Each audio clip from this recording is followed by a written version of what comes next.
Dizem que monstros não existem, mas desde o princípio dos tempos eles vêm nos assombrando.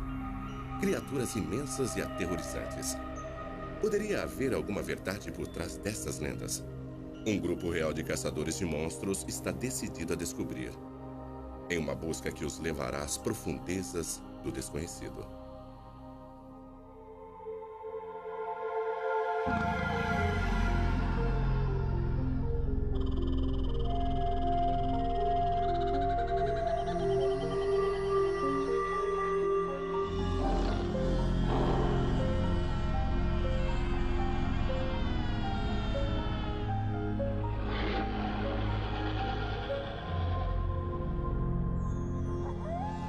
Caçadores de monstros.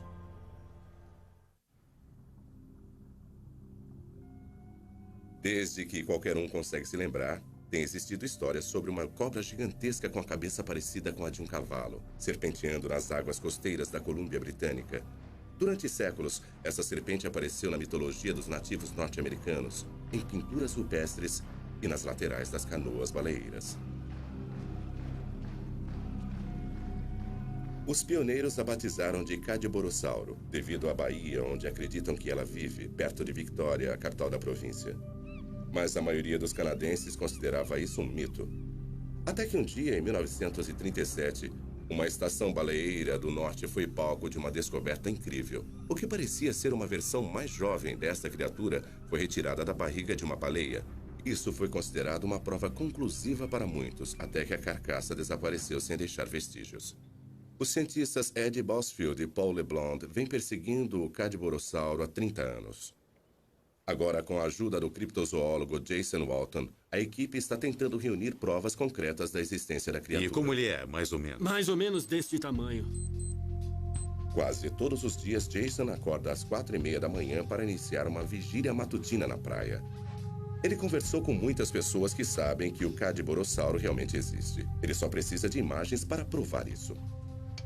Deve haver alguma razão para este animal vir para esta parte do mundo. As serpentes marinhas e outros animais misteriosos são avistados em todo lugar, no mundo inteiro, em todos os oceanos. Mas este animal é visto todos os anos. E nós só podemos achar que é por algum motivo específico. Talvez por razões reprodutivas.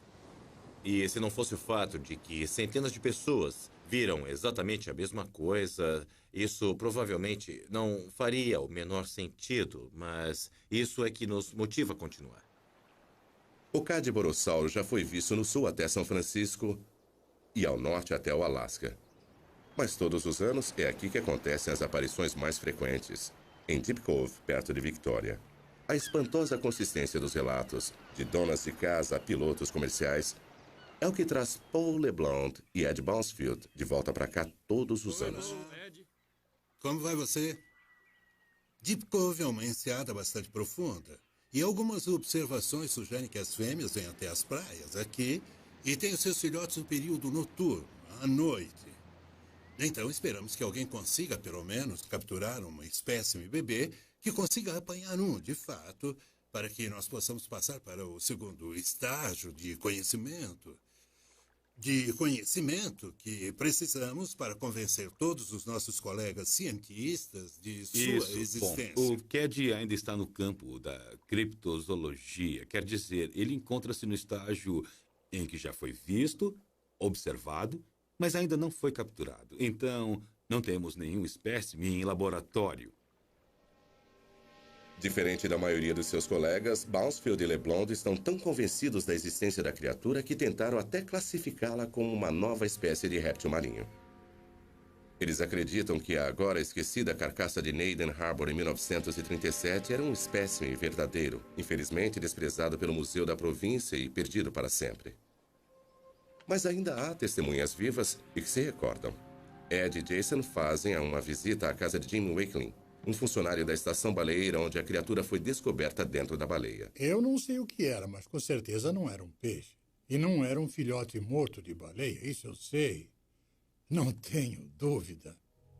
Retratado nesta fotografia segurando um feto de baleia, Jim Wakeling mostra que sabe a diferença entre a criatura estranha nas docas e um filhote de baleia, como a carcaça foi classificada na época por Francis Kermode, curador do Museu da Província de Victoria. A cabeça não chegou à Vitória. Eu acho que não chegaram muitas partes dela à Vitória. Então, quando este homem, Cameron, observou, não havia muitas evidências concretas que comprovassem o fato. Então, ele não levou muito a sério. Como saber o que era, a menos que se compare com alguma outra coisa? Eu não poderia dizer que era um cavalo, poderia? Porque não parecia com um cavalo. Eu não sei o que era. Mas era uma coisa muito estranha, com certeza. Ah, aqui está. É isto. Se aquela coisa aparecesse aqui amanhã flutuando, eu poderia dizer, eu vi uma serpente. Mas eu vi uma serpente mesmo ou o que foi que eu vi? Eu não sei, não é? Vocês também não sabem. Vocês ainda não podem afirmar que era uma serpente marinha, apesar de que parecia ser.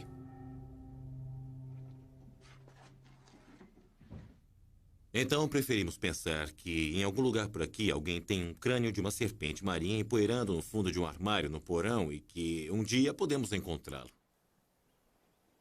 Na casa de outra testemunha, Jason instala o primeiro conjunto de câmeras ligadas por computador para registrar a criatura em vídeo. Esse é o segundo ano do projeto de rastreamento do Caddy, e eles esperam resultados promissores. Bob Iverson, um experiente pescador comercial que conhece bem a vida marinha, acredita ter visto o Cadiborossauro de sua varanda. Eu vi uma coisa, e aquilo parecia com pneus boiando. Um aqui, outro ali, e então eu me levantei, olhei melhor, tentando ver.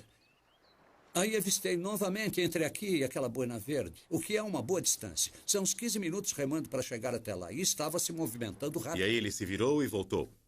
Ed e Jason checam o equipamento para rastrear Caddy. O sistema só é ligado quando detecta movimento na superfície da água.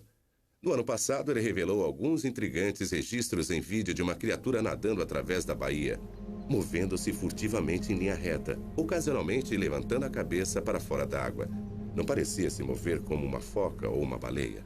Alguma coisa realmente surgiu ali, mas simplesmente estava longe demais e estava muito escuro. Nós temos essas câmeras instaladas onde ocorrem visões múltiplas todos os anos. Então vai funcionar. Nós esperamos que dê resultado. Existem outras coisas, eu tenho certeza, que estão nos oceanos e que nós não conhecemos. O Megamouth, um tubarão muito grande, de aparência muito estranha, foi apanhado por acidente em cabo submarino, no Havaí. Ninguém jamais havia visto um antes. É um tubarão com quase 6 metros de comprimento e ninguém sabia de sua existência. Então, se hoje nós capturássemos um Cadiborossauro e conseguíssemos trazê-lo para um museu para identificá-lo claramente como uma nova forma de vida marinha que jamais havia sido descrita antes, aí então ele se tornaria real. Aí nós teríamos um corpo para os cientistas trabalharem, fazer testes e examinar.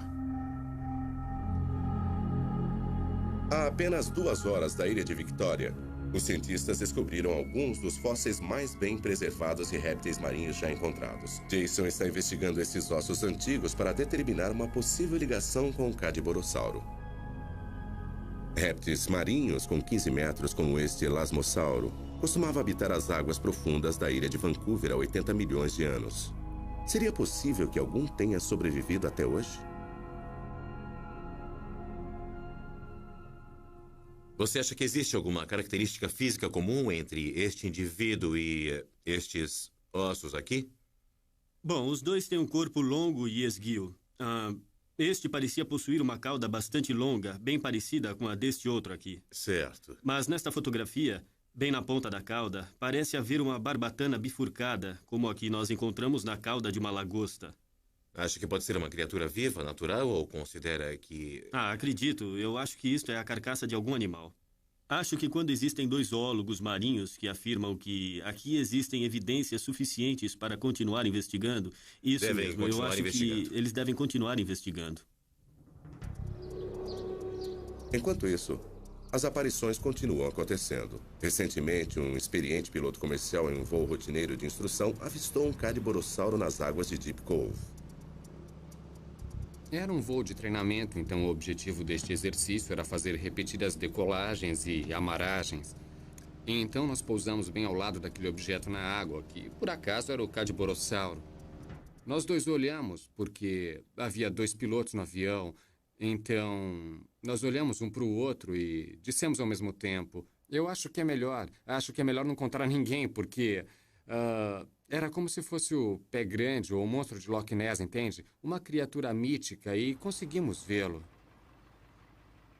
O animal estava nadando mais ou menos em linha reta. Ele não estava Não, zigue-zagueando ele de estava um lado nadando para o numa outro. linha reta. O Dr. Ed Bouncefield fez uma visita a Dawn, com o objetivo de voar sobre a mesma região da enseada na mesma época do ano. Ele esperava ver o Cadiborossauro de novo. Então, o seu corpo fazia voltas bem altas. Isso dava para ver através delas. Dava Isso. para enxergar através delas. Então não existe nenhum outro Não, animal marinho que... não.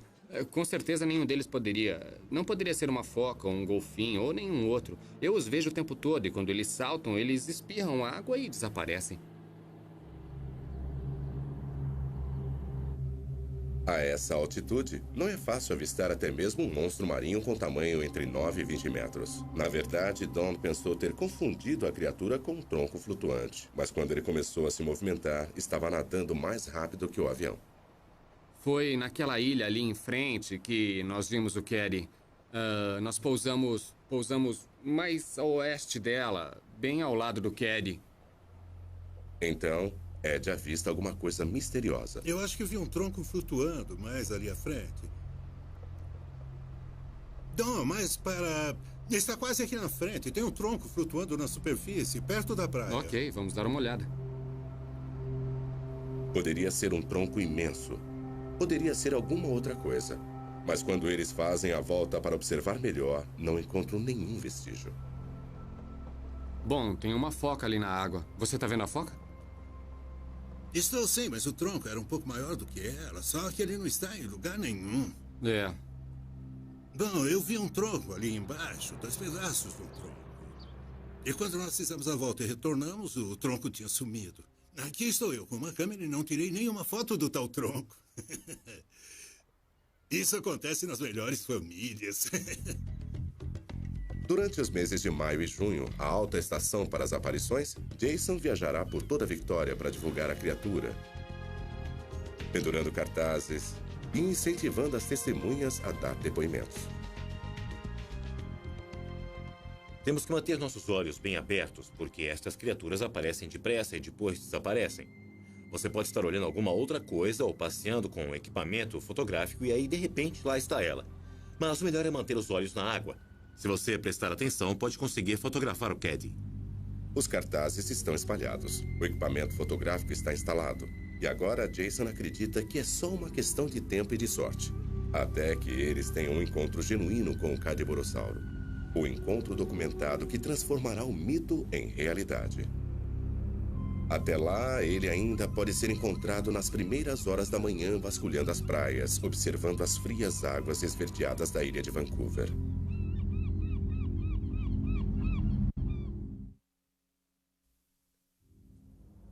As profundezas dos oceanos ainda abrigam muitos mistérios, muitos territórios desconhecidos, muitas criaturas que ainda estamos por descobrir. Mas que tal encontrar cara a cara uma fera mítica gigantesca a poucas horas de uma grande metrópole? Aqui no sudeste da Austrália, não muito longe de Sydney, as pessoas afirmam ter encontrado um macaco gigantesco, um pé grande que eles chamam de Yowie. Conhecido por ser um caçador inteligente e selvagem, ele vagueia pelas florestas do interior e pelos quintais, procurando por alguma coisa para comer. Não é à toa que esta fera enorme com 3 metros de altura vem deixando as pessoas apavoradas há séculos. A dilaceração indica a morte de animais pelo Yowie.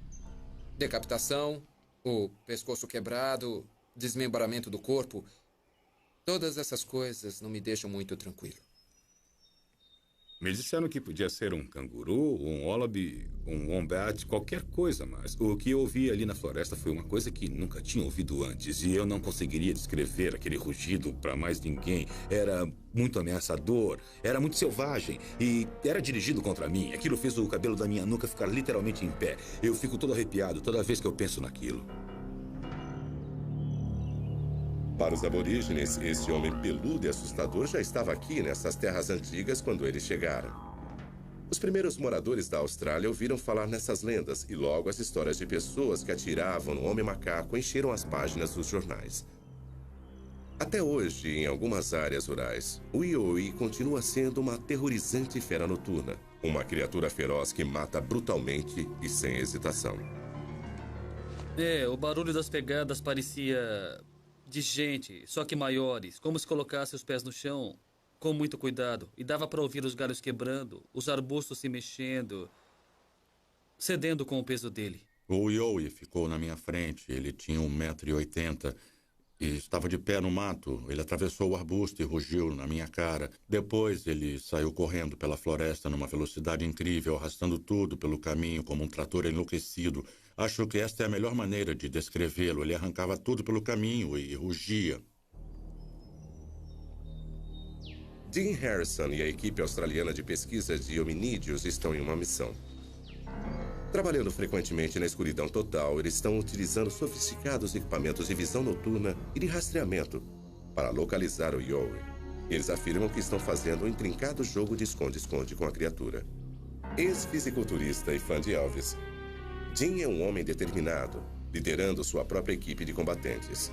Eles vieram para Blue Mountains, perto de Sydney, para vasculhar a floresta e conhecer a casa de testemunhas recentes do Yoi.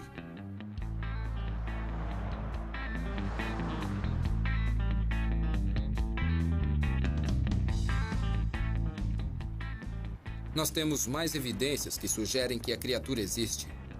Só que nenhuma pessoa a encontrou? Claro. Poderia ser um erro, uma farsa. 10 pessoas, 100 pessoas, 1000 pessoas, 10.000 pessoas. Onde fica essa linha que separa a ficção da realidade? As pessoas dizem, não pode ser. E eu pergunto, por que não? Além de Dean, outros membros importantes da equipe incluem Ashley Mills, um especialista em eletrônica e rastreamento, Trevor Smith, joalheiro e especialista em mapas, além de diversos comerciantes, advogados e esportistas esperando por um encontro com o Yoi. E eles não se decepcionaram. Expedições anteriores revelaram o que eles acreditam ser tocas do Yoi, pegadas e mordidas em árvores, para não mencionar pedras atiradas contra eles em diversas ocasiões. Certo. Ashley acabou de ter um avistamento perfeito, em plena luz do dia. 2 pedras jogadas contra ele. Depois aquela coisa correu e se escondeu, mas ele disse que a viu. O incidente que deu início a tudo para Dean aconteceu tarde da noite, quando ele estava correndo em uma floresta perto das ruas de um bairro de sua cidade. Quando parou para conversar ao telefone com sua mulher, ele começou a ouvir um barulho nos arbustos. Eu ouvi os galhos sendo quebrados e o que quer que fosse estava chegando bem perto. Eu disse para minha mulher, Dona, acho que tem alguém me seguindo. Quando eu me virei um pouquinho, eu vi aquela silhueta enorme parada bem ali, atrás da folhagem. Então, ele foi se esgueirando por trás dos arbustos. E aí eu pensei, oh meu Deus, o que é isso? E quando eu dei o primeiro passo, ele começou a correr atrás de mim. Foi o rugido mais horrível, mais assustador que eu já ouvi na vida. Parecia alguma coisa entre um leão e um urso ao mesmo tempo. Quando eu corri, aquela coisa disparou em alta velocidade. Ele entrou no mato, passou pela minha esquerda e correu a uma velocidade 4 vezes maior que a minha, pela folhagem, onde eu mal conseguia andar por causa da escuridão. Ele rosnava e rugia o tempo todo e a cada passo dava um berro gutural. Era diferente de qualquer coisa que eu já tenha visto na vida e nada que Hollywood já tenha inventado. Era muito poderoso. Se aquela coisa tivesse me apanhado, eu não sei se ia ter tempo de gritar. Teria quebrado meu pescoço como um palito de dentes, bem desse jeito. Como pode uma criatura dessas ainda existir? Alguns cientistas especulam que talvez seja um descendente de um gigantesco macaco primitivo de 3 metros, o Gigantopithecus black, que antigamente habitava a Ásia. Baseado em dezenas de relatórios de aparições, Dean e seu grupo acreditam que a criatura pode ter migrado aqui para as Blue Mountains, que hoje em dia é uma reserva florestal. Um território antigo que abriga várias espécies raras de animais e plantas que não são encontradas em nenhum outro lugar da Terra.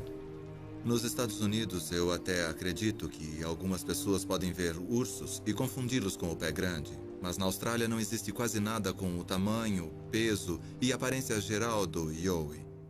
E algumas das descrições das testemunhas são muito parecidas e bastante impressionantes. Essas pessoas viram alguma coisa muito semelhante, elas não poderiam estar todas enganadas.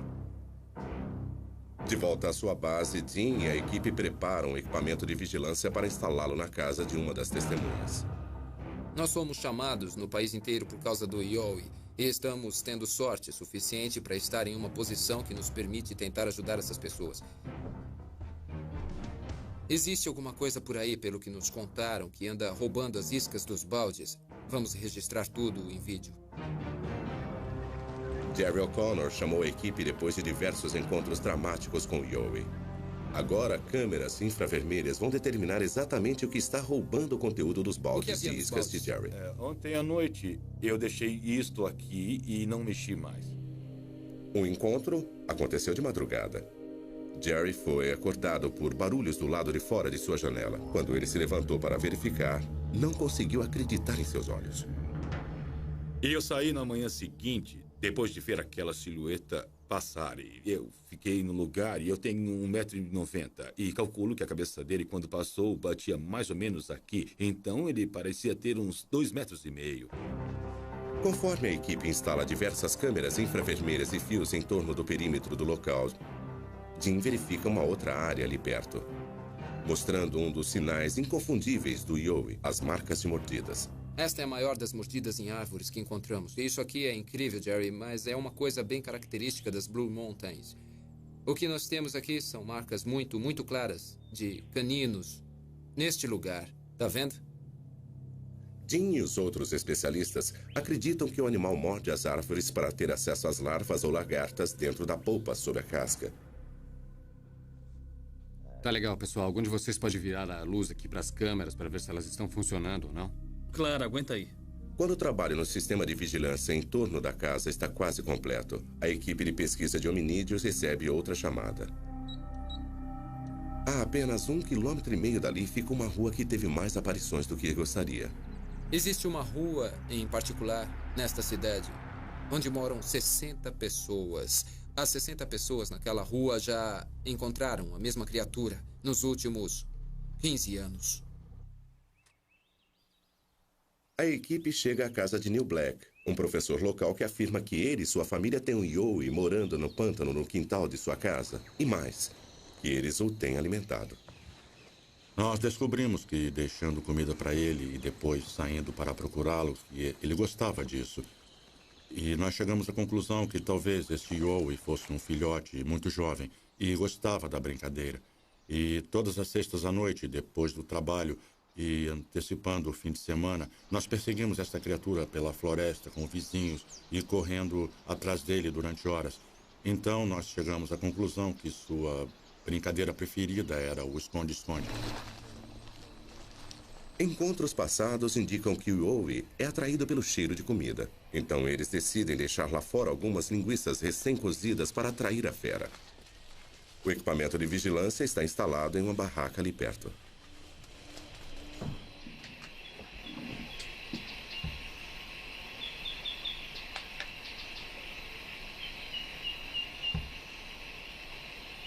O que me impressionou foi o seu peso. Ele era claramente muito pesado.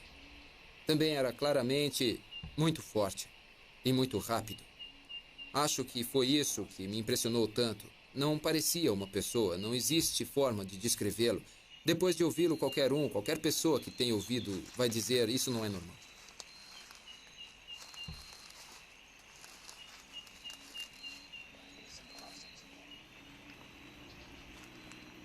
Mas mesmo depois de algumas horas, não há movimento no local e a isca permanece intacta. O Yowie não vai cair esta noite. É hora de uma mudança nos planos.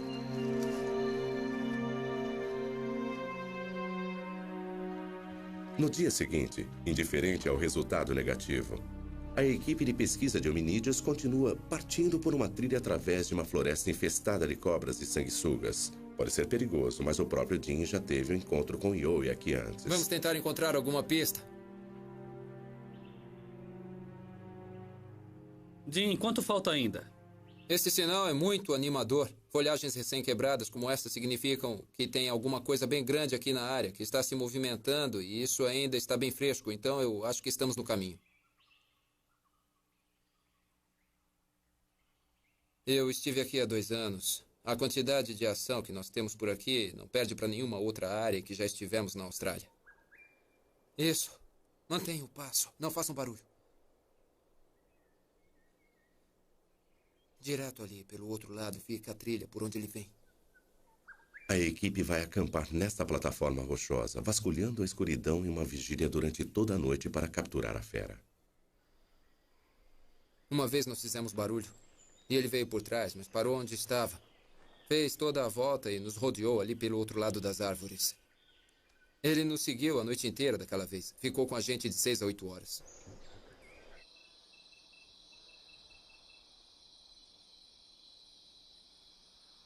Na tentativa de visualizar o Ioi, o silêncio é muito importante. Precisamos ficar muito quietos. Alguns Iois são curiosos, mas outros, quando sentem que você está por ali, pegam outro caminho e tentam encontrar alimento em outro lugar. Então precisamos ficar muito quietos, sem fazer nenhum barulho, sem abrir nenhuma lata de refrigerante, nem nada desse tipo. Ficamos ali sentados por 1 hora sem fazer barulho, às vezes 2, às vezes 3.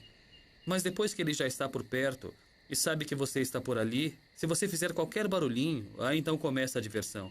Fizemos isso várias vezes nas Blue Mountains. Nós podemos passar a noite inteira brincando de esconde-esconde com ele.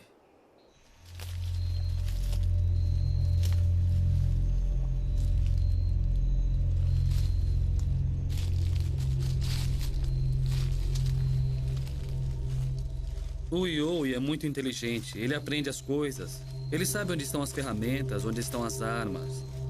Ele atira pedras, pedras enormes contra nós. Ninguém pode ser ingênuo a ponto de pensar que aqui na floresta é mais inteligente do que ele. Ele mora aqui há muitos anos e nós precisamos respeitá-lo.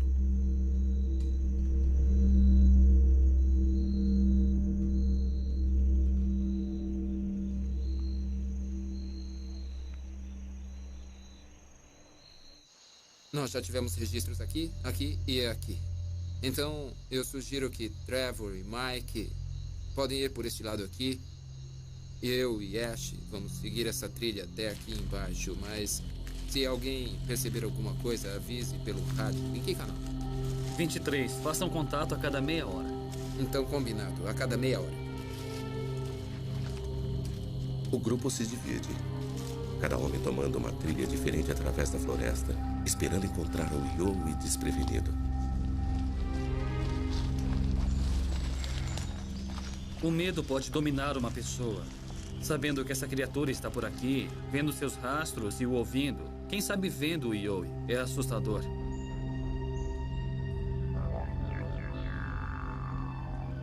Os olhos são importantes. Aqueles olhos vermelhos e brilhantes que indicam que ali está um Ioi.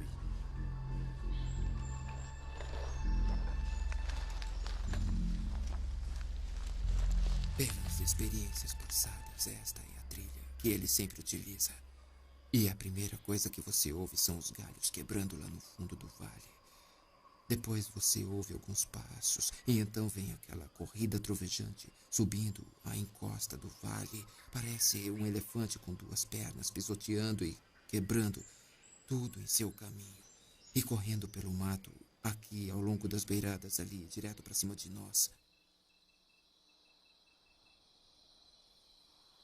A caçada dura quase toda a noite.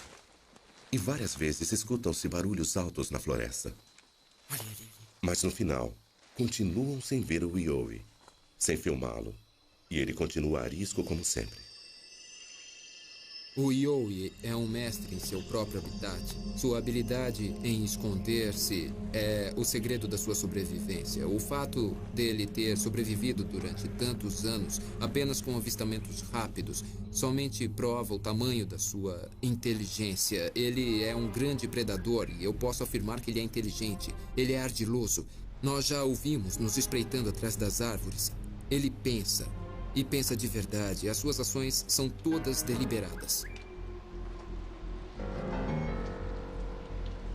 Enquanto nós, como grupo e também pessoalmente, acreditarmos na existência do Ioi, eu tenho certeza de que eu e o Dean e todo o resto do grupo vamos continuar até conseguirmos boas imagens em vídeo, suficientes para afirmar, vejam, é um Ioi.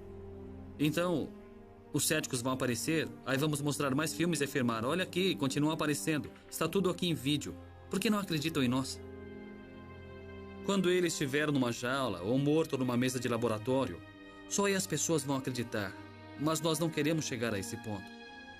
Então estamos entre a cruz e a espada. Ignorando os céticos, os caçadores do Yowie continuam em sua busca incansável para provar a existência do homem macaco gigante da Austrália. Até agora, eles não têm um espécime nem imagens, mas continuam a registrar as aparições e desfrutar seus encontros pessoais com esta criatura feroz.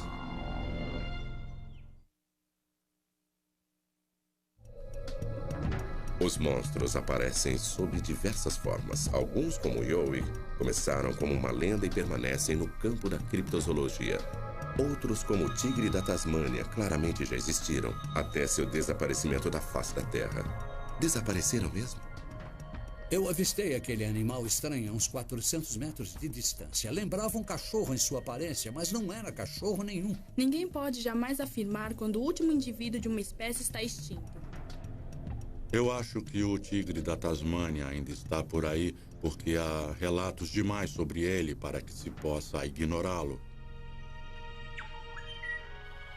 Tasmânia. Uma ilha solitária ao sul da costa da Austrália. Essas florestas úmidas abrigaram uma das grandes aberrações genéticas da natureza, um estranho elo perdido com o passado. Eles eram chamados de tigre da Tasmânia ou Thylacine, um predador ardiloso, temido por suas imensas mandíbulas e sua habilidade de arrancar a cabeça de suas vítimas. Para os pioneiros do século XIX, o tigre da Tasmânia era um mistério, uma assombração, raramente visto, mas às vezes ouvido. As histórias sobre sua aparência assustadora e comportamento brutal os aterrorizavam. Ele era um conjunto primitivo de partes de animais, pernas de canguru, pele de tigre, e uma mordida impressionante de 120 graus, mais parecido com um réptil do que com um mamífero. É fácil entender por que os pioneiros o chamavam de monstro. É claro que também havia depoimentos sensacionais sobre seus hábitos alimentares, sobre a forma que ele dilacerava e abria o peito de suas vítimas, sugando sangue e devorando o coração e outros órgãos. Parecia que um vampiro andava solta. Então, qualquer ataque às ovelhas tornava-se um ataque de Thylacine. Como os aldeões na história de Frankenstein, os moradores da Tasmânia decidiram destruir o monstro. O tigre era um assassino cruel que precisava ser detido. Então, rapidamente, ele foi caçado até a extinção. Mas Cole Bailey, um esportista e escritor, acredita que o animal ainda existe. Hoje ele encontra-se em meio a uma caçada, vasculhando os vales montanhosos da Tasmânia atrás dessa criatura esquiva. Pesquisar e procurar pelo Thylacine tornou-se um trabalho em tempo integral para Cole. Não há nada mais que preencha tanto a minha vida hoje quanto tentar localizar o arisco tigre da Tasmânia. O último depoimento que eu colhi nesta região em particular aconteceu há poucos anos. Então eu tenho bastante certeza de que os tigres ainda estão vivendo nesta parte do país, no sudoeste. Como esse misterioso predador poderia ter voltado dos mortos? De acordo com a ciência, o tigre da Tasmânia desapareceu há cerca de 70 anos. Depois que o governo determinou uma recompensa por sua cabeça no final do século XIX, foram construídas armadilhas, prêmios foram estabelecidos e os animais foram capturados e mortos. Até que em 1936, o último tigre da Tasmânia foi declarado morto e a espécie oficialmente erradicada. Mas Cole acredita ter visto esse fantasma bem vivo. Foi há 3 décadas, em um rio da Austrália, que Cole viu alguma coisa na margem que viria a mudar sua vida. Ele lembrava um cachorro realmente em sua aparência, mas não era um cachorro. Ele se movimentava como se fosse um canguru. O andar peculiar desse primo marsupial do canguru convenceu Cole de que ele havia de fato visto um Thylacine.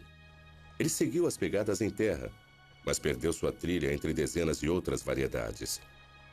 Este foi o começo de sua longa busca pelo tigre da Tasmânia.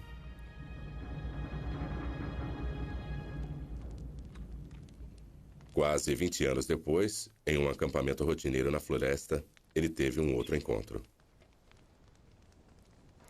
Era de manhã bem cedo.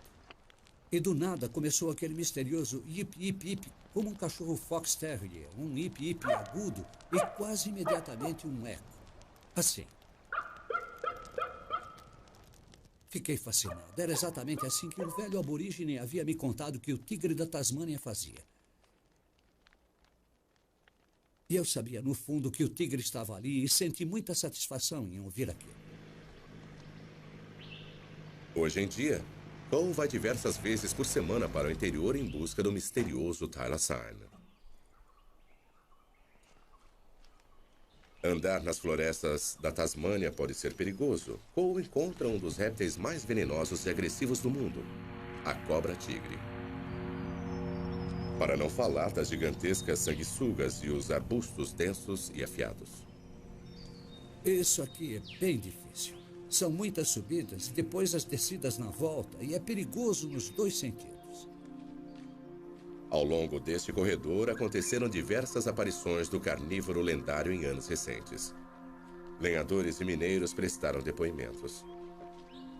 Existem também trilhas intrigantes ao longo do caminho. E quanto mais longe ele vai, mais convencido fica de que está no caminho certo.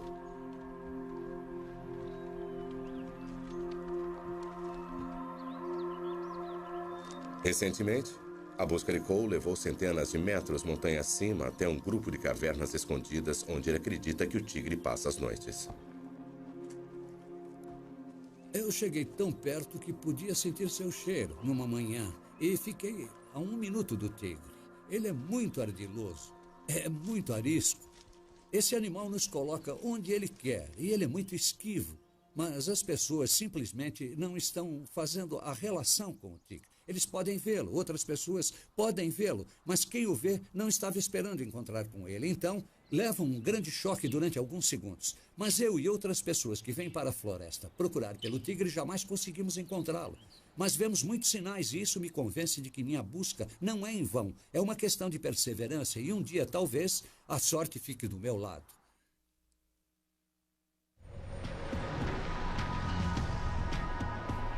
A centenas de quilômetros das selvas da Tasmânia, um projeto iniciado em Sydney terá um impacto enorme sobre a busca de Cole.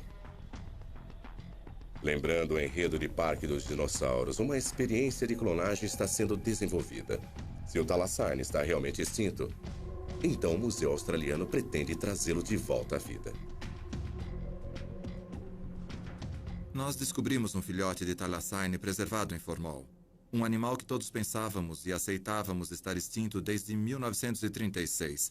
Na realidade, havia sido preservado por um colecionador da Tasmânia em 1866. Ao conservar este filhote, ele nos deu a possibilidade futura de preservar o seu DNA. Então, nós vimos nesse filhote preservado uma oportunidade, mesmo contra uma multidão de pessoas que diziam que isso era impossível, que não íamos conseguir. E quando nós terminamos, tínhamos em mão um maravilhoso DNA de alta qualidade e em grande quantidade. Nós tínhamos o DNA completo do thylacine. A clonagem desagrada muitas pessoas. O thylacine era muito assustador para muitos, mas será que quando começarmos a trabalhar com seu DNA, estaremos criando um novo tipo de monstro? Existem muitas pessoas que questionaram, mas e se ele criar algum tipo de monstro genético? Pode ser que você crie algum tipo de canguru com listras? Ou se você usar na clonagem um animal como o diabo da Tasmânia, será que vai ser grande como o thylacine, mas parecer com o diabo da Tasmânia? Qual o resultado disso? Mas a única coisa que vamos utilizar para criar este animal é a receita para um thylacine, é o DNA de um thylacine. Então eu não espero nenhum tipo de aberração monstruosa como resultado que vai escapar e devorar a população de Sydney. Eu acho que vamos recuperar o thylacine e é com isso que estamos contando. Um monte de besteira. Para que clonar um animal que ainda está por aqui? É uma brincadeira de $1 milhão. É uma aposta alta. E vai levar um monte de dinheiro, um monte de tempo. E só 5% de chance para dar certo. Eu acho que em vários aspectos este projeto é uma coisa ameaçadora para essas pessoas. Se eu quiser cortar o assunto rapidamente, vou dizer para pararem de procurar por assombrações nas florestas, porque elas podem ou não podem estar lá, e eu, pessoalmente, acho que não estão. E o fato de que vamos tentar recuperar um deles é uma forma de cortar toda a magia que existe nessa busca nas florestas, nos recantos escuros da Terra, por estas criaturas misteriosas. Mesmo assim, existe uma dignidade à moda antiga na busca de Cole. O tipo de determinação que não é encontrada em um tubo de ensaio. É aqui que eu sempre suspeitei que ele morasse, bem aqui, nesta pequena plataforma. Acho que ele esteve aqui. Deve ter me ouvido chegando ali pelo outro lado daquela árvore, e então ele escapou por aqui. Mas o cheiro continuou durante bons minutos. Aí eu percebi que o animal tinha ido embora. Se o Thylacine for encontrado, algumas pessoas acreditam que será aqui, 160 quilômetros ao norte do acampamento de Cole. Nós achamos que há mais Thylacines na área de Mole Creek do que no Nordeste ou no Sul. Ser uma caçadora dos tigres, a única mulher caçadora dos tigres, tornou-se um problema. É uma pena que os outros entusiastas não queiram se reunir a mim e dividir as informações. E sendo mulher, eu não gosto de entrar na floresta com outras mulheres. O que nós estabelecemos foi um centro de pesquisas do tigre da Tasmânia. Nós temos o crânio de um Thylacine encontrado por nós. Eu vou pegá-lo. Este aqui é o sujeito que nós encontramos na costa noroeste. Ele foi encontrado em uma caverna. Este aqui foi datado por radiocarbono. Foi encontrado em 1995 e não tinha mais do que 2 anos de idade. Então, provavelmente, foi uma das maiores descobertas que fizemos. Existem algumas evidências muito interessantes e eu mesmo encontrei algumas que sugerem que há restos do Thylacine mesmo no território da Austrália e que, em termos de radiocarbono, são modernos. E tendo eu mesmo encontrado um destes, mais uma vez sou cauteloso. Existem muitas coisas que podem resultar em datações erradas por radiocarbono. A contaminação por fontes modernas de carbono em um espécime pode resultar em uma data equivocadamente recente. Nós encontramos algumas fezes que esperamos ser do Thylacine. Aqui estão 2. Normalmente, classificamos pelo tamanho. É difícil determinar a diferença entre as fezes do diabo da Tasmânia e do Thylacine. Os caçadores do Thylacine são uma raça estranha. Nunca ficamos juntos. Sabemos uns dos outros, toleramos uns aos outros e até mesmo admiramos uns aos outros, mas jamais nos reunimos e trocamos informações porque existe um certo teor de ciúme envolvido nisso.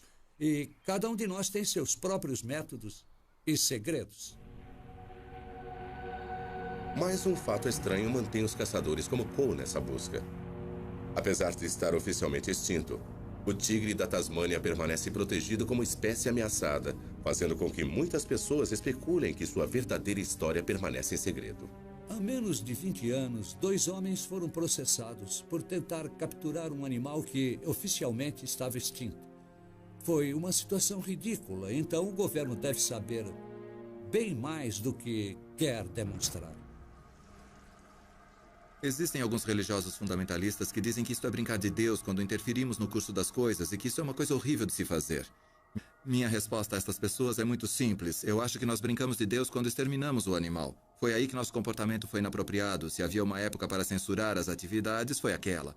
O que estamos tentando fazer é brincar de humanos inteligentes e desfazer o que fizemos quando nos comportamos equivocadamente. Esta sala aqui, eu acho que podemos chamá-la de meu templo ao tigre da Tasmânia. Não aprendemos com esse erro, e esse foi só um. Mas este animal sofreu o maior genocídio contra uma espécie em qualquer lugar do mundo. O que aconteceu com o tigre da Tasmânia foi a eliminação total, mas felizmente alguns sobreviveram. E a espécie se mantém até hoje porque alguns poucos conseguiram escapar da matança. Com o passar dos anos, as pessoas tornaram-se mais simpáticas ao Thylacine. Talvez seja por causa das imagens do último animal vivendo solitariamente no zoológico de Hobart, ou talvez seja o fato de que descobriu-se que os cães selvagens eram os verdadeiros responsáveis pela maioria das mortes de ovelhas. Quando nos deparamos com experiências genéticas, precisamos imaginar que novos monstros poderemos estar criando. E então a busca de Cole pela verdadeira criatura torna-se uma corrida contra o tempo para provar sua existência, antes que a ciência adiante-se rumo ao desconhecido.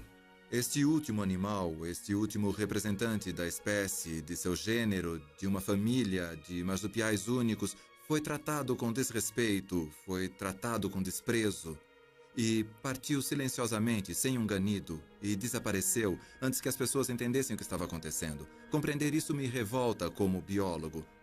Quem é o monstro aqui? O Thylacine ou nós? É como uma guerra. O que você vai fazer quando as balas começarem a atingir você? É parecido com isso, quando você vê um tigre da Tasmânia. O que vai fazer quando realmente vir o tigre? Vai andar na direção dele, ficar parado ou vai recuar?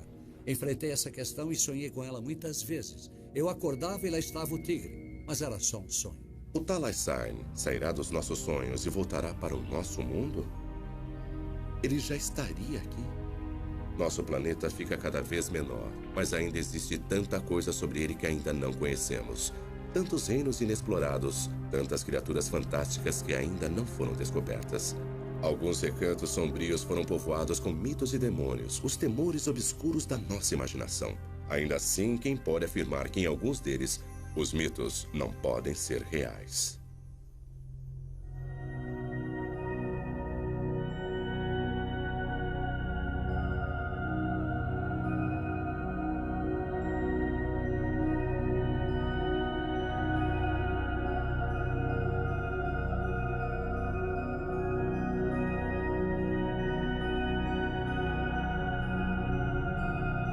A diferença entre a criatura estranha nas docas e um filhote de baleia, como a carcaça foi classificada na época por Francis Kermode, curador do Museu da Província de Victoria.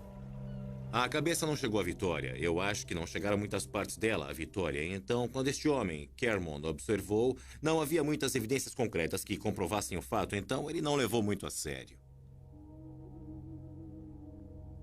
Como saber o que era a menos que se compare com alguma outra coisa? Eu não poderia dizer que era um cavalo, poderia? Porque não parecia com um cavalo. Eu não sei o que era. Mas era uma coisa muito estranha, com certeza. Ah, aqui está. É isto. Se aquela coisa aparecesse aqui amanhã flutuando, eu poderia dizer, eu vi uma serpente. Mas eu vi uma serpente mesmo ou o que foi que eu vi? Eu não sei. Não é? Vocês também não sabem. Vocês ainda não podem afirmar que era uma serpente marinha, apesar de que parecia ser.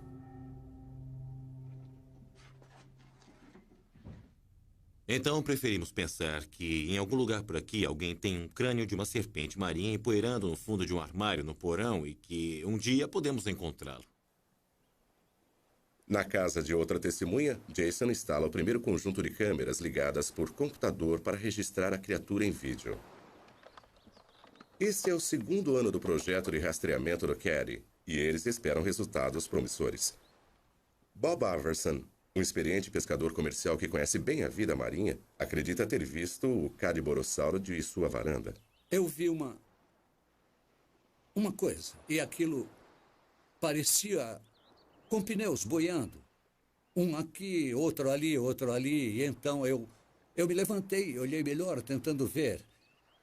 Aí avistei novamente entre aqui e aquela boina verde, o que é uma boa distância. São uns 15 minutos remando para chegar até lá, e estava se movimentando rápido. E aí ele se virou e voltou. Ed e Jason checam o equipamento para rastrear Caddy. O sistema só é ligado quando detecta movimento na superfície da água. No ano passado, ele revelou alguns intrigantes registros em vídeo de uma criatura nadando através da baía, movendo-se furtivamente em linha reta, ocasionalmente levantando a cabeça para fora d'água. Não parecia se mover como uma foca ou uma baleia. Alguma coisa realmente surgiu ali, mas simplesmente estava longe demais e estava muito escuro. Nós temos essas câmeras instaladas onde ocorrem visões múltiplas todos os anos. Então vai funcionar. Nós esperamos que dê resultado. Existem outras coisas, eu tenho certeza, que estão nos oceanos e que nós não conhecemos. O Megamouth, um tubarão muito grande, de aparência muito estranha, foi apanhado por acidente em um cabo submarino, no Havaí. Ninguém jamais havia visto um antes. É um tubarão em linha reta, ocasionalmente levantando a cabeça para fora d'água. Não parecia se mover como uma foca ou uma baleia. Alguma coisa realmente surgiu ali, mas simplesmente estava longe demais e estava muito escuro. Nós temos essas câmeras instaladas onde ocorrem visões múltiplas todos os anos. Então vai funcionar. Nós esperamos que dê resultado. Existem outras coisas, eu tenho certeza, que estão nos oceanos e que nós não conhecemos. O Megamouth, um tubarão muito grande, de aparência muito estranha, foi apanhado por acidente em Cabo Submarino, no Havaí. Ninguém jamais havia visto um antes. É um tubarão com quase 6 metros de comprimento e ninguém sabia de sua existência. Então, se hoje nós capturássemos um Cadborossauro e conseguíssemos trazê-lo para um museu para identificá-lo claramente como uma nova forma de vida marinha que jamais havia sido descrita antes, aí então ele se tornaria real. Aí nós teríamos um corpo para os cientistas trabalharem, fazer testes e examinar. A apenas 2 horas da ilha de Victoria, os cientistas descobriram alguns dos fósseis mais bem preservados de répteis marinhos já encontrados. Jason está investigando esses ossos antigos para determinar uma possível ligação com o Cadborossauro. Répteis marinhos com 15 metros, como este Elasmossauro, costumava habitar as águas profundas da ilha de Vancouver há 80 milhões de anos. Seria possível que algum tenha sobrevivido até hoje? Você acha que existe alguma característica física comum entre este indivíduo e estes ossos aqui? Bom, os dois têm um corpo longo e esguio. Este parecia possuir uma cauda bastante longa, bem parecida com a deste outro aqui. Certo. Mas nesta fotografia, bem na ponta da cauda, parece haver uma barbatana bifurcada, como a que nós encontramos na cauda de uma lagosta. Acha que pode ser uma criatura viva, natural, ou considera que... Acredito. Eu acho que isto é a carcaça de algum animal. Acho que quando existem 2 zoólogos marinhos que afirmam que aqui existem evidências suficientes para continuar investigando, isso mesmo, eu acho que eles devem continuar investigando. Enquanto isso, as aparições continuam acontecendo. Recentemente, um experiente piloto comercial em um voo rotineiro de instrução avistou um Cadborossauro nas águas de Deep Cove. Era um voo de treinamento, então o objetivo deste exercício era fazer repetidas decolagens e amaragens. E então nós pousamos bem ao lado daquele objeto na água, que por acaso era o Cadborossauro. Nós dois olhamos, porque havia 2 pilotos no avião, então nós olhamos um para o outro e dissemos ao mesmo tempo: eu acho que é melhor não contar a ninguém, porque... era como se fosse o Pé Grande ou o monstro de Loch Ness, entende? Uma criatura mítica e... Descendente de um gigantesco macaco primitivo de 3 metros, o Gigantopithecus black, que antigamente habitava a Ásia. Baseado em dezenas de relatórios de aparições, Jim e seu grupo acreditam que a criatura pode ter migrado aqui para as Blue Mountains, que hoje em dia é uma reserva florestal. Um território antigo que abriga várias espécies raras de animais e plantas que não são encontradas em nenhum outro lugar da Terra. Nos Estados Unidos, eu até acredito que algumas pessoas podem ver ursos e confundi-los com o pé grande. Mas na Austrália não existe quase nada com o tamanho, peso e aparência geral do Yowie. E algumas das descrições das testemunhas são muito parecidas e bastante impressionantes. Essas pessoas viram alguma coisa muito semelhante, elas não poderiam estar todas enganadas. De volta à sua base, Jim e a equipe preparam um equipamento de vigilância para instalá-lo na casa de uma das testemunhas. Nós fomos chamados no país inteiro por causa do Yowie e estamos tendo sorte suficiente para estar em uma posição que nos permite tentar ajudar essas pessoas. Existe alguma coisa por aí, pelo que nos contaram, que anda roubando as iscas dos baldes? Vamos registrar tudo em vídeo. Jerry O'Connor chamou a equipe depois de diversos encontros dramáticos com o Yowie. Agora, câmeras infravermelhas vão determinar exatamente o que está roubando o conteúdo dos baldes e iscas de Jerry. Ontem à noite, eu deixei isto aqui e não mexi mais. O encontro aconteceu de madrugada. Jerry foi acordado por barulhos do lado de fora de sua janela. Quando ele se levantou para verificar, não conseguiu acreditar em seus olhos. Eu saí na manhã seguinte, depois de ver aquela silhueta passar. Eu fiquei no lugar e eu tenho 1,90 m. E calculo que a cabeça dele, quando passou, batia mais ou menos aqui. Então ele parecia ter uns 2,5 m. Conforme a equipe instala diversas câmeras infravermelhas e fios em torno do perímetro do local, Jim verifica uma outra área ali perto, mostrando um dos sinais inconfundíveis do Yowie, as marcas de mordidas. Esta é a maior das mordidas em árvores que encontramos. E isso aqui é incrível, Jerry, mas é uma coisa bem característica das Blue Mountains. O que nós temos aqui são marcas muito, muito claras de caninos neste lugar. Tá vendo? Jim e os outros especialistas acreditam que o animal morde as árvores para ter acesso às larvas ou lagartas dentro da polpa sob a casca. Tá legal, pessoal. Algum de vocês pode virar a luz aqui para as câmeras para ver se elas estão funcionando ou não? Claro, aguenta aí. Quando o trabalho no sistema de vigilância em torno da casa está quase completo, a equipe de pesquisa de hominídeos recebe outra chamada. A apenas 1,5 km dali fica uma rua que teve mais aparições do que gostaria. Existe uma rua em particular nesta cidade onde moram 60 pessoas. Provavelmente não faria o menor sentido, mas isso é que nos motiva a continuar. O Cadiborossauro já foi visto no sul até São Francisco e ao norte até o Alasca. Mas todos os anos é aqui que acontecem as aparições mais frequentes, em Deep Cove, perto de Victoria. A espantosa consistência dos relatos, de donas de casa a pilotos comerciais, é o que traz Paul LeBlanc e Ed Bousfield de volta para cá todos os anos. Como vai você? Deep Cove é uma enseada bastante profunda. E algumas observações sugerem que as fêmeas vêm até as praias aqui e têm os seus filhotes no período noturno, à noite. Então esperamos que alguém consiga, pelo menos, capturar uma espécime bebê que consiga apanhar um, de fato, para que nós possamos passar para o segundo estágio de conhecimento.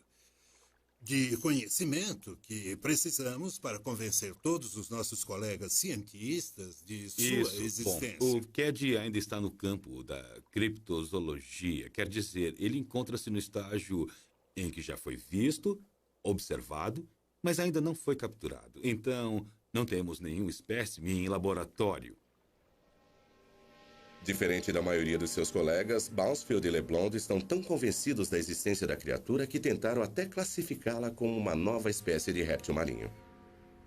Eles acreditam que a agora esquecida carcaça de Naden Harbor em 1937 era um espécime verdadeiro, infelizmente desprezado pelo Museu da Província e perdido para sempre. Mas ainda há testemunhas vivas e que se recordam. Ed e Jason fazem uma visita à casa de Jim Wakeling, um funcionário da estação baleeira onde a criatura foi descoberta dentro da baleia. Eu não sei o que era, mas com certeza não era um peixe. E não era um filhote morto de baleia, isso eu sei. Não tenho dúvida. Retratado nesta fotografia segurando um feto de baleia, Jim Wakeling mostra que sabe a diferença entre a criatura estranha nas docas e um filhote de baleia, como a carcaça foi classificada na época por Francis Kermode, curador do Museu da Província de Victoria. A cabeça não chegou à Vitória. Eu acho que não chegaram muitas partes dela à Vitória. Então, quando este homem, Kermode, observou, não havia muitas evidências concretas que comprovassem o fato, então ele não levou muito a sério. Como saber o que era a menos que se compare com alguma outra coisa? Eu não poderia dizer que era um cavalo, poderia? Porque não parecia com um cavalo. Eu não sei o que era. Mas era uma coisa muito estranha, com certeza. Ah, aqui está. É isto. Se aquela coisa aparecesse aqui amanhã flutuando, eu poderia dizer, eu vi uma serpente. Mas eu vi uma serpente mesmo ou o que foi que eu vi? Eu não sei, não é? E conseguíssemos trazê-lo para um museu para identificá-lo claramente como uma nova forma de vida marinha que jamais havia sido descrita antes, aí então ele se tornaria real. Aí nós teríamos um corpo para os cientistas trabalharem, fazer testes e examinar. A apenas 2 horas da ilha de Victoria, os cientistas descobriram alguns dos fósseis mais bem preservados de répteis marinhos já encontrados. Jason está investigando esses ossos antigos para determinar uma possível ligação com o Cadiborossauro. Répteis marinhos com 15 metros, como este Elasmossauro, costumava habitar as águas profundas da ilha de Vancouver há 80 milhões de anos.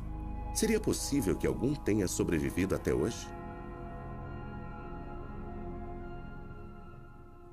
Você acha que existe alguma característica física comum entre este indivíduo e estes ossos aqui? Bom, os dois têm um corpo longo e esguio. Este parecia possuir uma cauda bastante longa, bem parecida com a deste outro aqui. Certo. Mas nesta fotografia, bem na ponta da cauda, parece haver uma barbatana bifurcada, como a que nós encontramos na cauda de uma lagosta. Acha que pode ser uma criatura viva, natural, ou considera que... Acredito. Eu acho que isto é a carcaça de algum animal. Acho que quando existem dois zoólogos marinhos que afirmam que aqui existem evidências suficientes para continuar investigando, isso mesmo, eu acho que eles devem continuar investigando. Enquanto isso, as aparições continuam acontecendo. Recentemente, um experiente piloto comercial em um voo rotineiro de instrução avistou um cadiborossauro nas águas de Deep Cove. Era um voo de treinamento, então o objetivo deste exercício era fazer repetidas decolagens e amaragens. E então nós pousamos bem ao lado daquele objeto na água, que por acaso era o cadiborossauro. Nós dois olhamos, porque havia dois pilotos no avião, então nós olhamos um para o outro e dissemos ao mesmo tempo: eu acho que é melhor não contar a ninguém, porque era como se fosse o pé grande ou o monstro de Loch Ness, entende? Uma criatura mítica, e conseguimos vê-lo. O animal estava nadando mais ou menos em linha reta. Ele não estava Não, ele estava nadando numa linha reta. O Dr. Ed Bouncefield fez uma visita a Dawn, com o objetivo de voar sobre a mesma região da enseada na mesma época do ano. Ele esperava ver o cadiborossauro de novo. Então, o seu corpo fazia voltas bem altas. Isso dava para ver através delas. Dava para enxergar através delas. Então não existe nenhum outro animal marinho que... Não. Com certeza nenhum deles poderia... Não poderia ser uma foca, ou um golfinho, ou nenhum outro. Eu os vejo o tempo todo e quando eles saltam, eles espirram água e desaparecem. A essa altitude, não é fácil avistar até mesmo um monstro temido por suas imensas mandíbulas e sua habilidade de arrancar a cabeça de suas vítimas. Para os pioneiros do século XIX, o tigre da Tasmânia era um mistério, uma assombração, raramente visto, mas às vezes ouvido. As histórias sobre sua aparência assustadora e comportamento brutal os aterrorizavam. Ele era um conjunto primitivo de partes de animais, pernas de canguru, pele de tigre e uma mordida impressionante de 120 graus, mais parecido com um réptil do que com um mamífero. É fácil entender por que os pioneiros o chamavam de monstro. É claro que também havia depoimentos sensacionais sobre seus hábitos alimentares, sobre a forma que ele dilacerava e abria o peito de suas vítimas, sugando sangue e devorando o coração e outros órgãos. Parecia que um vampiro andava solta. Então, qualquer ataque às ovelhas tornava-se um ataque de Thylacine. Como os aldeões na história de Frankenstein, os moradores da Tasmânia decidiram destruir o monstro. O tigre era um assassino cruel que precisava ser detido. Então, rapidamente, ele foi caçado até a extinção. Mas Cole Bailey, um esportista e escritor, acredita que o animal ainda existe. Hoje ele encontra-se em meio a uma caçada, vasculhando os vales montanhosos da Tasmânia atrás dessa criatura esquiva. Pesquisar e procurar pelo Thylacine tornou-se um trabalho em tempo integral para Cole.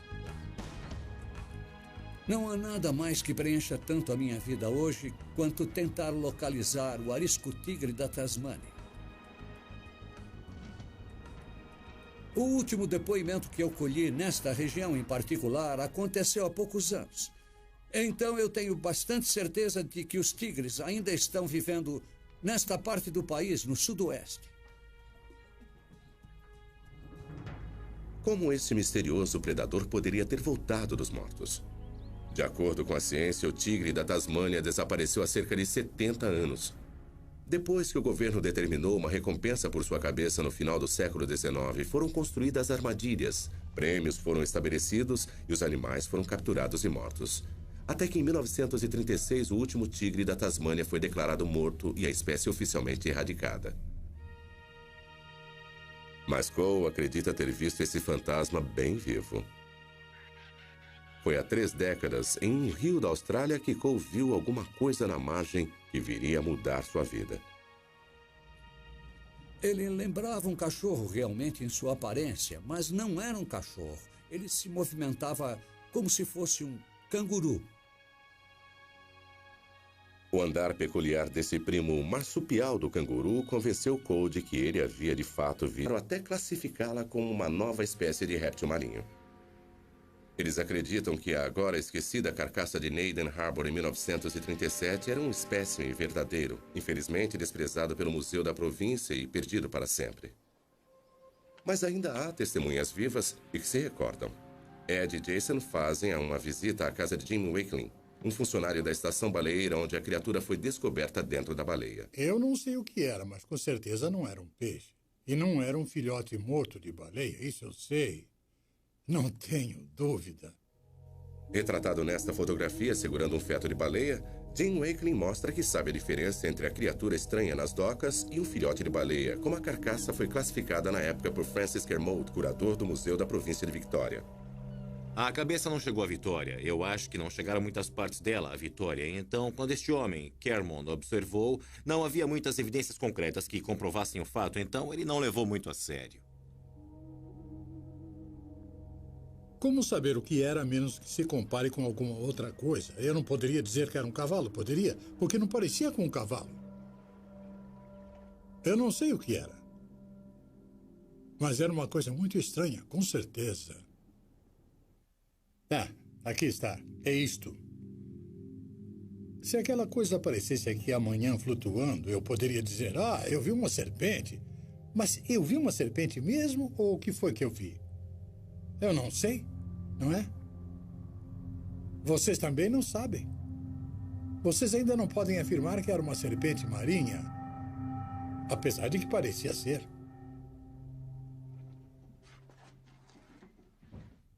Então, preferimos pensar que em algum lugar por aqui alguém tem um crânio de uma serpente marinha empoeirando no fundo de um armário no porão e que um dia podemos encontrá-lo. Na casa de outra testemunha, Jason instala o primeiro conjunto de câmeras ligadas por computador para registrar a criatura em vídeo. Esse é o segundo ano do projeto de rastreamento do Caddy e eles esperam resultados promissores. Bob Iverson, um experiente pescador comercial que conhece bem a vida marinha, acredita ter visto o Cadiborossauro de sua varanda. Eu vi uma coisa, e aquilo parecia com pneus boiando. Um aqui, outro ali, e então eu me levantei, olhei melhor, tentando ver. Aí avistei novamente entre aqui e aquela boina verde, o que é uma boa distância. São uns 15 minutos remando para chegar até lá. E estava se movimentando rápido. E aí ele se virou e voltou. Ed e Jason checam o equipamento para rastrear Caddy. O sistema só é ligado quando detecta movimento na superfície da água. No ano passado, ele revelou alguns intrigantes registros em vídeo de uma criatura nadando através da baía em pinturas rupestres e nas laterais das canoas baleeiras. Os pioneiros a batizaram de Cadiborossauro, devido à baía onde acreditam que ela vive, perto de Victoria, a capital da província. Mas a maioria dos canadenses considerava isso um mito. Até que um dia, em 1937, uma estação baleeira do norte foi palco de uma descoberta incrível. O que parecia ser uma versão mais jovem desta criatura foi retirada da barriga de uma baleia. Isso foi considerado uma prova conclusiva para muitos, até que a carcaça desapareceu sem deixar vestígios. Os cientistas Ed Bosfield e Paul LeBlanc vêm perseguindo o Cadiborossauro há 30 anos.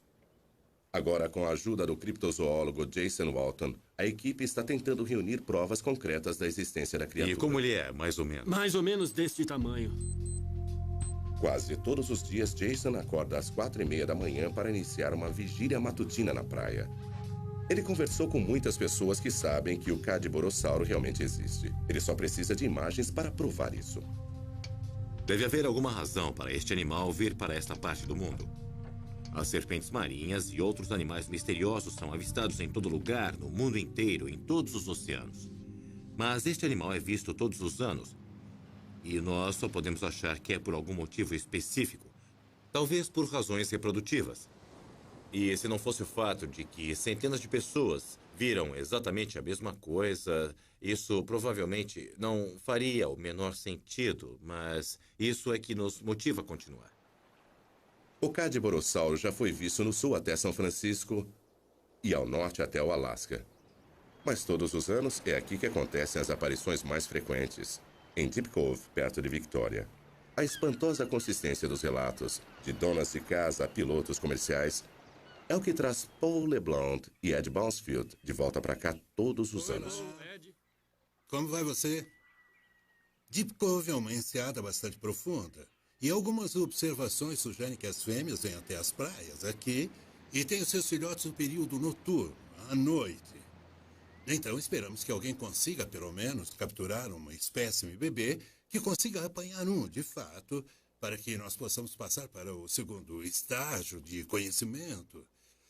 De conhecimento que precisamos para convencer todos os nossos colegas cientistas de sua existência. Bom, o Cad ainda está no campo da criptozoologia. Quer dizer, ele encontra-se no estágio em que já foi visto, observado, mas ainda não foi capturado. Então, não temos nenhum espécime em laboratório.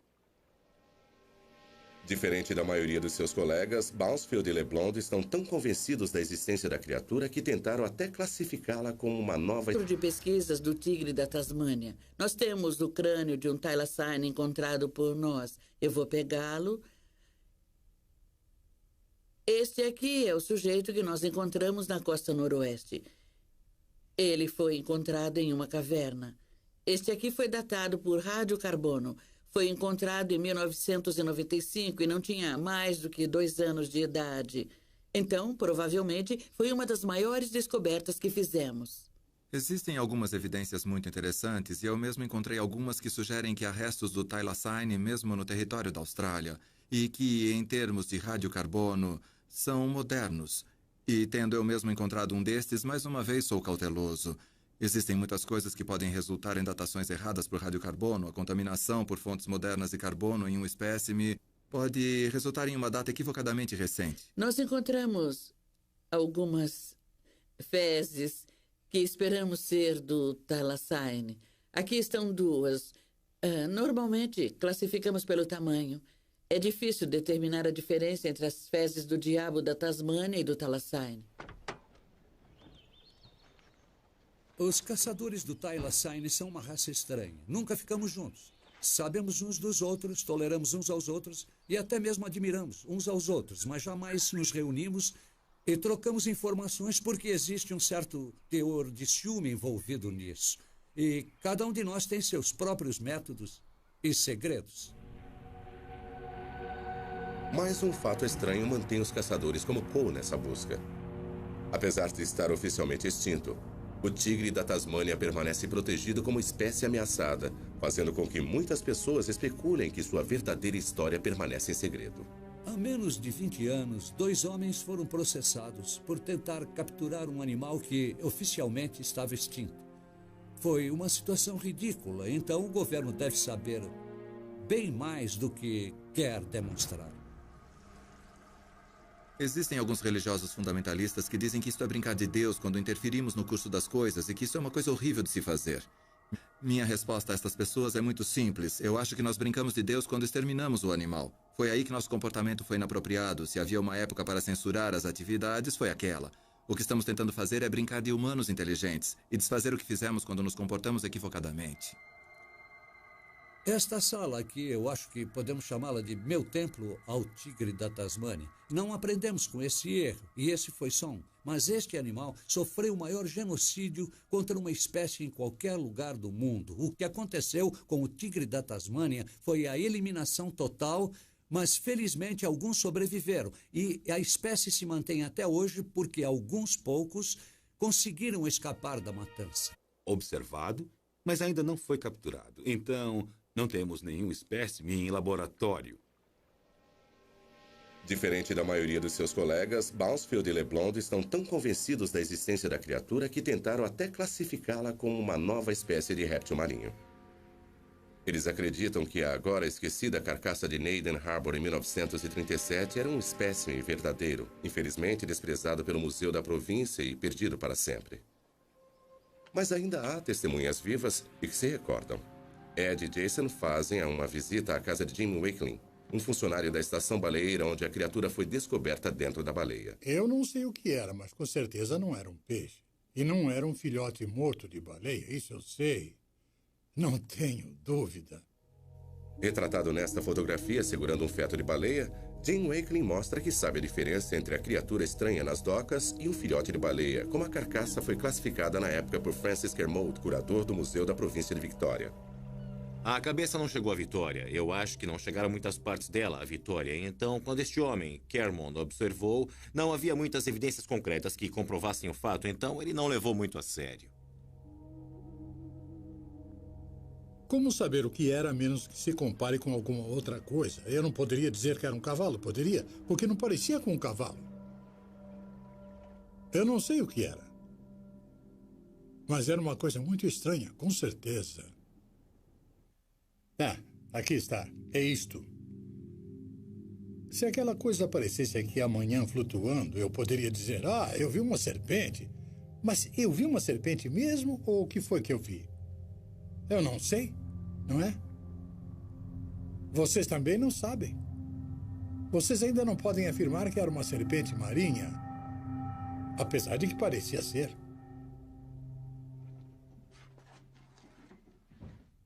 Então preferimos pensar que em algum lugar por aqui alguém tem um crânio de uma serpente marinha empoeirando no fundo de um armário no porão e que um dia podemos encontrá-lo.